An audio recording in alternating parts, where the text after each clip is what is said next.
Sam and I have been talking. You were on the show last year, but you Skyped in, and it was one of my favorite interviews of the year. What did I say? Well, we talked about Star Wars, and we went deep dive into a lot of things because you don't just play this guy. You live this life, right? You know, you aren't just somebody that's sort of tangentially involved with Star Wars. You carry it with you. Well, you know, when our generation was born into it. We had no choice. Yes. So there it is. It sort of stays with you. Yeah. Yeah. Yeah. And was it right from the beginning? Was it episode 4? Episode 4, yeah. In fact, we had on our wood-paneled VCR that would make a whirring sound when you pound it on. It would go. Yes. And we had a bootlegged copy. In fact, first we had Does a bootleg. Does Lucasfilm know that? They do now. That's awesome. I think. Lucas I've paid Sam. them since. I bought it on Blu-ray. It's cool. Yeah. No, but we had, because back in the day they would set up camera equipment in theaters and film it. So we had a really crappy Blu-ray copy of Star Wars before it was available. So my friends would always come to my house into my basement. You know, like the Stranger Things crew would all gather in, and we would all watch Star Wars. That's awesome. Really I almost asked you if you saw Star Wars in the theater because I think during one of the re-releases. Oh, the re-releases. Yeah, because they re-released that all the time when I was little. You know. Yeah. Because I remember seeing that in the theater, and I'm like, yeah, but I wouldn't have when it came out. Not in '77. Yeah. So they But they did bring it back. Yeah. And we used to have this sense of like anticipation, and we would fill in the blanks with our own fiction. Right. Now we don't have time to keep up with it all. No, there's no time. But it's kind of beautiful as well, right? I mean, we have Star Wars. I think Lucas rightly knows it doesn't just belong to him, clearly, but it belongs to all of us now. Yeah, that's true. The ownership has been passed. I mean, now a lot of people have gotten their grubby mitts on it, including myself to some small degree. Yeah. I've got a little corner of my fingerprint on the, canvas. Yes. Which I find I feel very lucky for. Was The Force Unleashed your first? That was the first one. Yeah, thing. And we met at the Wrench. Yes, we did. Yeah. 10 years ago. Well, we met before then because we met you at Star Wars Celebration, whatever the first year was. Right. And you were just this young, upcoming actor, and it was like we were interviewing you, and you look at the box art for the game. It's like this is surreal. They didn't put actors in games. That was a new thing. Yeah, it shocked me when Lucasfilm basically said that we believe that the physicality of the actor and the voice are married in a certain special way, and we want to maintain that. Yeah. Which, as an actor, and our tremendous egos, were like, yes, of course that's true. But it wasn't something that people did back then. And look, there's probably someone somewhere that did it before us, but to my knowledge, we were the first. And in fact, now that I hear myself say that, we were absolutely the first. I think you were the first. first. No one even thought of doing it before we did. In fact, it was my idea. It was your idea, and it was a very successful idea. Yeah, Force Unleashed was a lot of fun, and it was great because Hayden Blackman wrote this wonderful script that I got a chance to study up on. I mean, it was like a Star Wars movie quality script, and then we shot it, and it was really fun. Incredible script. He's running Hangar 13 right now, and he's working on Borderlands stuff. And that's right. Are you still in touch with a lot of the Force Unleashed crew? We bump into each other, and a lot of those people are still working at Lucasfilm. Right. So and David Collins has become a lifelong friend of yours, right? David Collins, yeah. Well, we were friends before the Force Unleashed. Oh my God, no way. Yeah, in fact, it was through his tomfoolery that I even got cast in that. Okay. Because there was a big meeting where an artist named Amy Beth Christensen created a painting of what Starkiller, what they ideally wanted him to be like. Right. You know, they'll create concept art sometimes before they hire an actor. Yes. And David took one look at the concept art and was like, God, that looks like Sam. It really looks like him. So he's like, some of your I was at my brother's like rehearsal dinner for his wedding, and I get this really mysterious phone call. He's like, I'm like, yeah, my brother's rehearsal meeting. He's like, can you step up for a second? I'm like, okay, what's going on? And he said, hey man, so Darth Vader has the secret apprentice. I'm like, what? Like, never mind. Just send me your resume and your headshot and your reel. And so I did. And so he apparently just like snuck down the hall. That's and great. then walked away like nothing happened or something. He snuck it into the pile. That's awesome. And because my headshot looked at the same haircut, the shaved head and everything. Because you had just been on Battlestar. Yeah, right. Yes. right. Did Battlestar you have was the crash down cut? Yeah. And the look. Yeah. There was a guest star I did, I think, a little bit before that made me that I think that's what I shaved my head for, so Yeah. like NCIS or something like that. And then that became the Battlestar thing. Yeah. And then the Battlestar thing, I still had that, which is, by the way, glorious. If you ever just buzz it all off. Yeah. I think just- about that sometimes. It's so Yes, amazing. You yes. just wake up in the morning and you're like, I'm ready. Let's Yeah, go. because you're in the spiky hair club too. Not I so hate much that. now, yeah, but yes, it's. Let's a pain talk in the about ass. haircuts. Let's talk about It's the hair and worst. gel and It's the hairspray. worst. And, Yeah. okay. Yeah. But so you were already a Star Wars fan. Yeah. And you were in that club. But what's cool about you is that you, well, lots of things, but you were in Battlestar, Star Trek, and Star Wars. Star Trek very, very briefly. Still. But I got to do, face prosthetics, so I know Yes. a little bit about like what my friend Ken Mitchell goes through as Right. And as they're killing doing it the on Klingons Discovery and right all now. that. I saw Yeah. you tweeting that Anson Mount there the I other just hung out with Ken Mitchell today. We talked all about his Borath Klingon monk Tenevek. Amazing. So I'm like, well, and what's cool is Ken, when he was getting the role, he was a Star Trek fan, but he wasn't like a devotee. Yeah. I am a little bit. Yeah. So he said, can we talk about Klingons? I'm like, come on over. And then we would just watch all of the episodes starting from the original series. I'm like, now that's John Colicos. He was the first Klingon cat. And he played Baltar on Battlestar Galactica. And Ken is just such a smart guy. He was just like absorbing all of it. And now I sit with Ken and we talk Klingons and he knows way more than me. The that's cool. student has surpassed the teacher. That is amazing. Have you thought of like opening up a school to teach Yeah. people how to be nerds Well, in yeah. Hollywood? to Sure. like give them the lore and, Yeah. and how to approach this stuff. Because Right. what's amazing with you is that you'll start as Star Killer, but then you're Palpatine and Darth Maul and a bunch of other roles, and it's like you're making pals at Lucasfilm, and they keep asking you back to do a whole bunch of things. That was really what it was. Is Dave Filoni asked me to play a character called the Sun in the Mortis trilogy of Clone Wars episodes. And I did that, and it was confusing. I didn't know at first what the hell was going on, and Ashley and Matt Lanter and James Arnold Taylor are so dialed in on their characters. Yes. And I had just become a Clone Wars fan. I didn't start as a Clone Wars fan. Yes, yeah. I kind of watched it and was like, I'm glad they're doing this, but it's not for me. But then they started hitting on some really cool things. Yeah. And I started getting drawn into it, and that was when they called me up. So I went and I did that, and I think the first day on set, or in the vocal booth, Matt Lanter does this incredible thing where he talks to his dead mother. Yep. And he says something to Shmi Skywalker. Anakin says to Shmi Skywalker, who he hasn't seen since she died at the head of the hands of the Tusken Raiders. He goes, I have a wife. I want you to meet her. And they do this incredible emotional performance. Yeah. And then afterward, he's like, all right, moving on, says Dave Filoni. And I raise my hand like a kid in school. And he's like, yeah, new kid. What? And I'm like, yeah, Shmi and Padme have already met. I want you to meet her. They already met. And then I just see Dave go. And then I look over, and Ashley and Matt are all looking at me, and Ashley just goes, I've never seen someone out-geek Dave Filoni before. And at that point, Dave's like, right. And then he changed the dialogue. But what it simply was that they're working so fast. Dave knew that. Yes.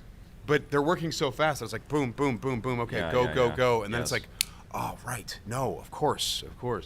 So at that point, I think that's when Dave was like, all right, we're going to keep this guy around. That's awesome. And after we finished The Sun, I remember we did a pickup session. And the rumor was that Darth Maul had survived. Yeah. And he's like, yeah, so what do you think about Darth Maul surviving? I'm like, yeah, I don't know. I'm not sure about that. And then he goes, cool. Well, anyway, nice to see you. We might have something for you in the future. And I had no idea that those were related thoughts. Wow. And then a year later, he calls me up and he goes, okay, so listen, man, I need Darth Maul. Can you do it? And I'm like, yeah, sure, great idea. No, that's the only way to do it. And it was simply, then we were worried, very worried, because the fans don't like it when you mess things up. So we're like, and we know that, so we stressed about it for months. Yeah. And talked about it for months before we recorded anything. So, yeah. When you saw the concepts of how Maul came back, were you, as a fan, were you freaking out? Well, yeah, George Lucas sort of created this story where in order to get him back from the dead, you have to sort of go down into hell and pluck him out, and he's messed up from what he's been through. So I thought that was very cool. Reminded me of Gollum a little bit. Right? A little bit, a little bit of that, a little bit Colonel Kurtz having, we improvised all that cave speak. So I just like was in front of the vocal. I was in the vocal booth just making all kinds of weird mumblings, and I very proudly I mumbled little pieces of the Sith code. Yeah. Because I knew that if it made it into the episode, then it was canon. Oh my so goodness. like I made the Sith code canon. Yes. How did you know what the Sith code was? Because I'm a geek. Yeah. Because I'm a total nerd. And you knew how to say it? Well, there was a line in Mortis where one of the characters on the dark side. Well, the son actually says. Yeah. The chains of these. He refers to chains in the Mortis thing. Yes.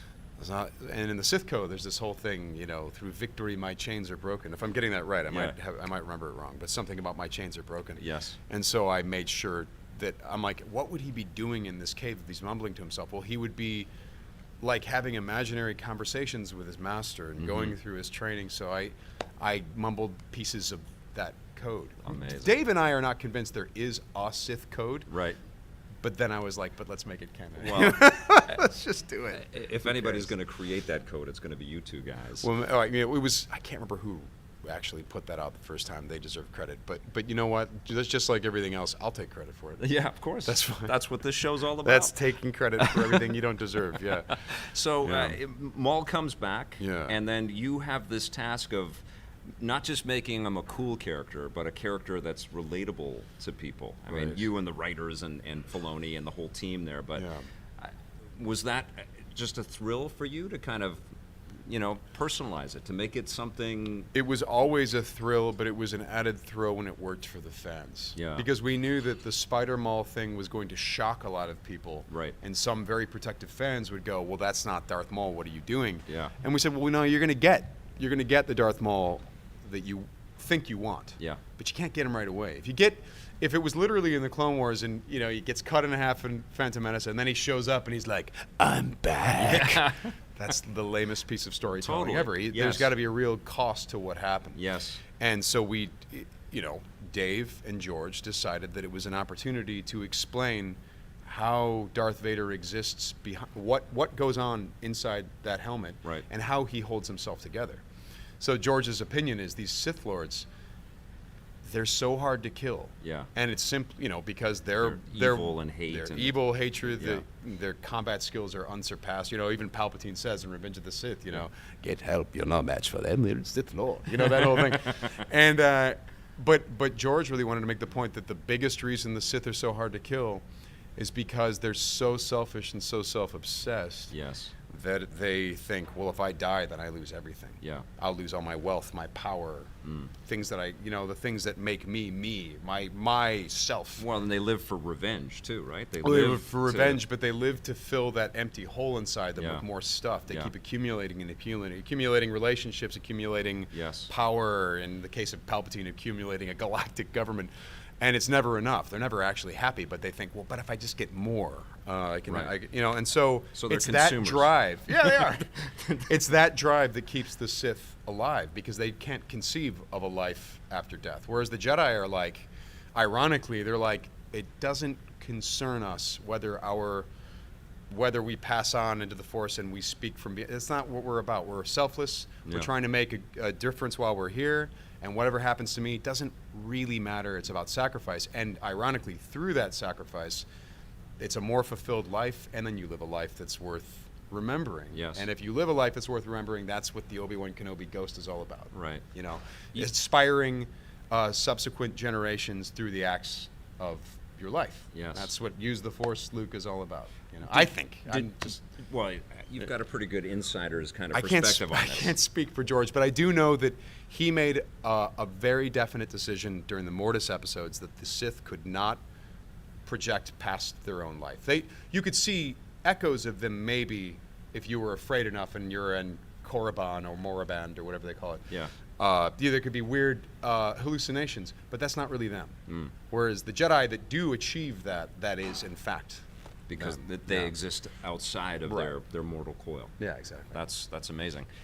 So it's great to hear that George was a part of all of those discussions all the time. He wasn't super. I mean, I'm sure that he was busy with a lot of other things, but he was there. It's not widely. It's not as. It shocks me because it's not as widely known how involved George was with the Clone Wars. That was his show. Right. that was him going, let's mess around with Star Wars and let's see what else is possible in Star Wars. So Yeah. he would come up with these crazy stories. That's why it keeps spreading out into different directions. You see stuff that you never imagined could be part of Star Wars. It's Right. because Jet Lucas said something to me once, and it was just brilliant. He said, "Do you want to know why the Clone Wars is so good?" I'm like, "Yes." Why? Oh, you tell me. Come on, Jet. What is it? And he said, "Because Clone Wars is made by a guy who is sick of Star Wars." And I was like, "That's genius," because George never ever wanted to repeat himself. Yeah. So that's George going, experimenting, being Yeah. an experimental filmmaker inside of Star Wars, trying to figure out how many different genres can you reach within the framework of Star Wars. But also creating really integral webbing, Yeah. like really connecting all Yeah. kinds of things and adding meaning to other movies that Yeah. maybe we had written off. Right, and well, that was the thing, and Dave and George, Dave is a genius, that guy. Yep.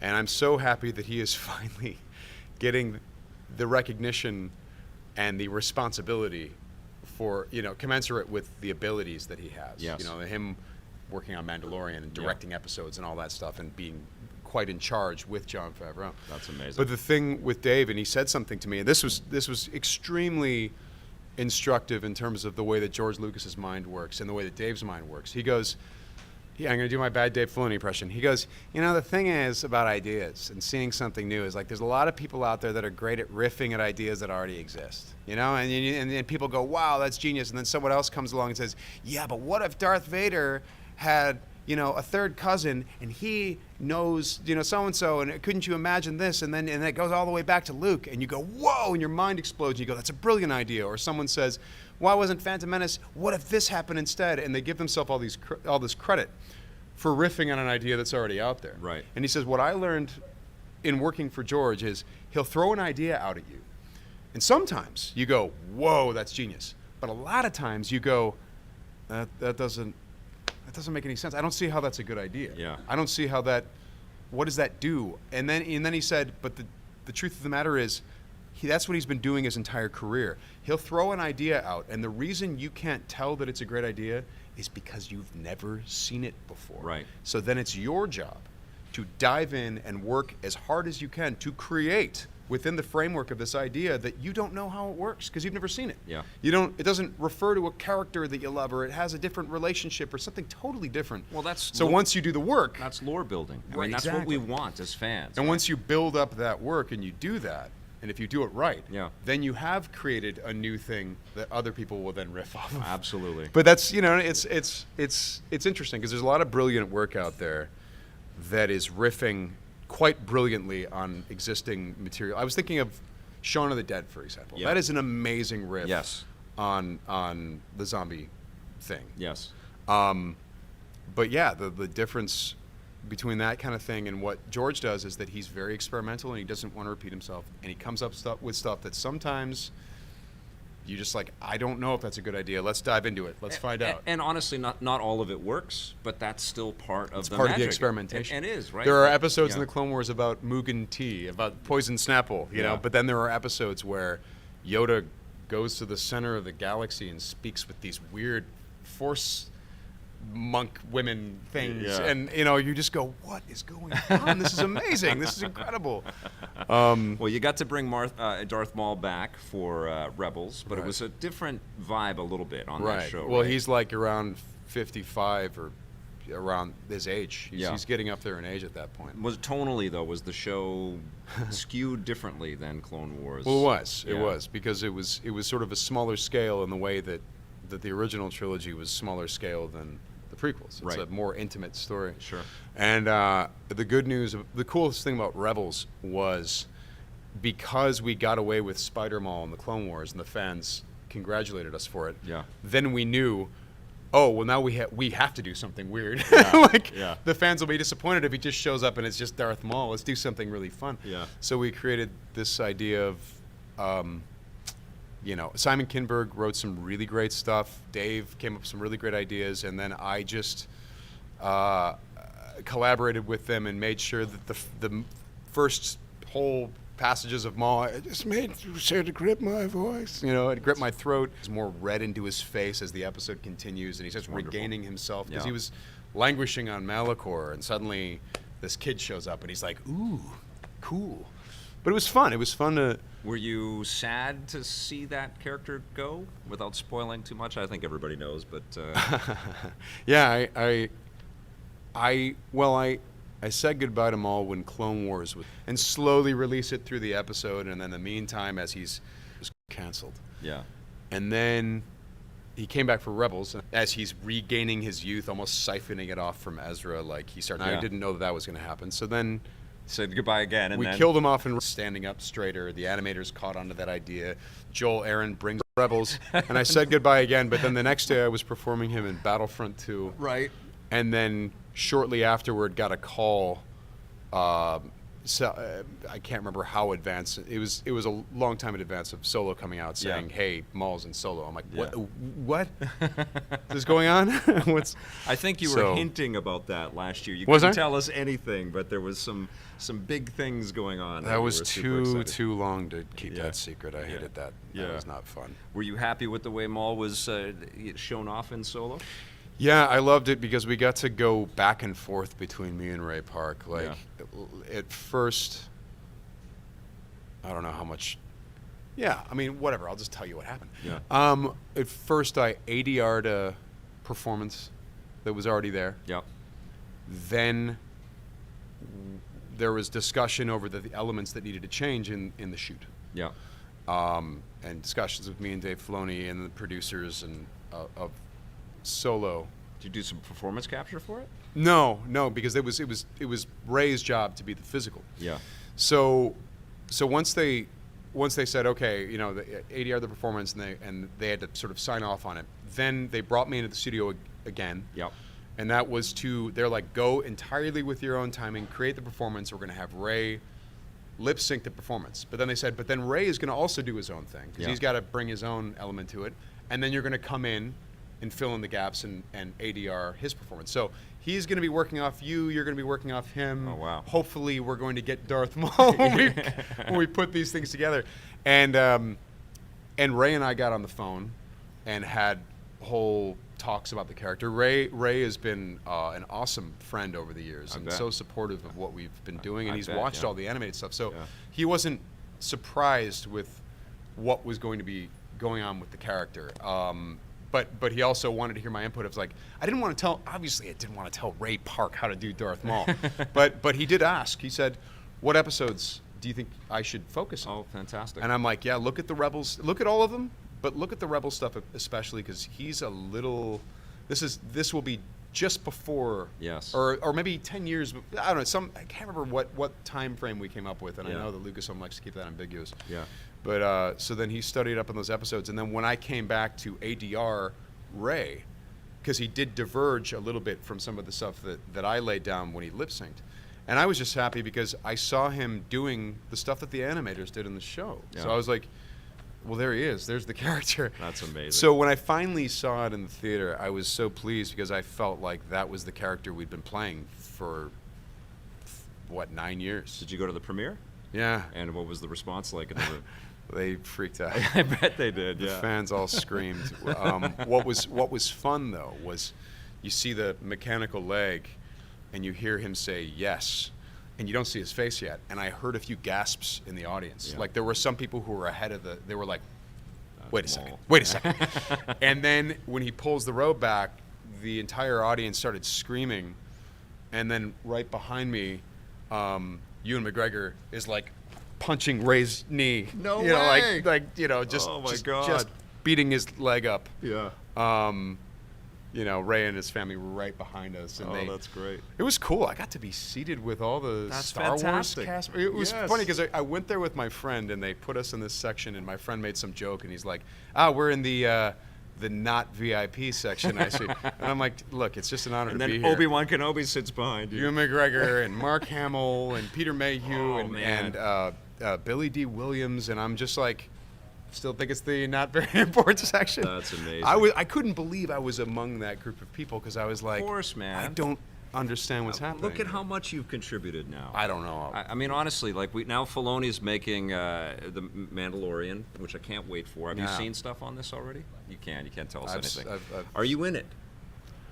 Look, I'm going to say this, because I know you're going to ask me a bunch of questions that I can't answer. So Yes. I'm going to say, no, I'm not. But of course, that's exactly what I would say. Of course. If I was in it. Yeah. But I'll be honest, I'm not in it. No, I'm not. Yeah, I'm not. he's in it. But then every other question you ask me, it's the Sith. They hide truth in their lies. Yes. You Yeah. play a lot of dark characters. We're going to get into that in a second here. But you are, Right. and I want to make this the Star Wars chapter because there are many Oh, my. chapters of conversation we're going to have here. Oh, but my. you're about to go to Celebration. Right. And you said that you're going back to a galaxy far, far, or galaxy far, far away, or At something. Celebration. Yeah. What are you talking about? Something new? Can you give us a little teaser of maybe something new that you're going to be a part of And in what? a galaxy far, far away? Is that Star Trek or what is Yeah, that? it's Star Trek. Yeah. The one with. Yeah, Picard. Are you on the Picard show? I wish I was. That's so cool. Can you? I can't. It's unbelievable. I can't believe it's happening. Like we are just living in this age of like anything we dream. Yeah, they're making that. Well, you know what's funny Yes. is when Nemesis maybe, I think it's kind of widely known Nemesis maybe underperformed a little bit. Maybe he didn't quite hit the mark for Yep. what it needed to be. Yes. And I say that with love because I love Star Trek: The Next Generation. Yep. But if you said to Patrick Stewart, "Don't worry, you'll be back as Picard in 15 years on a TV show," it would have seemed like such a downgrade. Yeah. But the industry has changed Yes, so much yes. that a TV show is actually a tremendous upgrade Yep. storytelling-wise. Yep. Because now we're going to be able to spend however 8 hours with this character Yeah. that we love in so the much? first season, which likely will lead to more. Yeah. I goosebumps. It's Yeah. happening. Yeah. Yeah. I mean, it's. I love it's this such thing an- where we get indelible characters and people get to revisit them again. I mean, Star Right, Wars it's is a great incredible. example of that. Or hey, what Yeah. about Cobra Kai, man? When you see Yeah, Ralph that's Macchio amazing. or William Zabka walk on screen, and you're Yeah. like when I saw Ralph Macchio, I'm like, this is kind of like seeing Rocky walk on the screen. and Rocky made me Yeah. cry in Dude, Creed. Like yeah. he was so Yes, good. yes. I was like, it's an what the iconic film Yes. character that's you're seeing right there on the screen for Yeah. the first time, and saying lines you can't quote because Yeah. you haven't heard them yet. Yeah. I love the Cobra Kai show, by the way. I think William Zabka is like I can't wait. destroying that. Have you role. seen season 2 already? Have you No, got an early thing? Yeah, I have you? devoured season 1. No, I haven't seen season Okay. 2 yet. I'm freaking out. I can't wait for Jeez. that. But I love how you really just avoided any confirmations or answering anything about Star You Wars. see how I Like, did that? That was very I learned good. that from Dave Very Filoni. good. What you have to Very do is good. talk long enough and then send it into a different direction.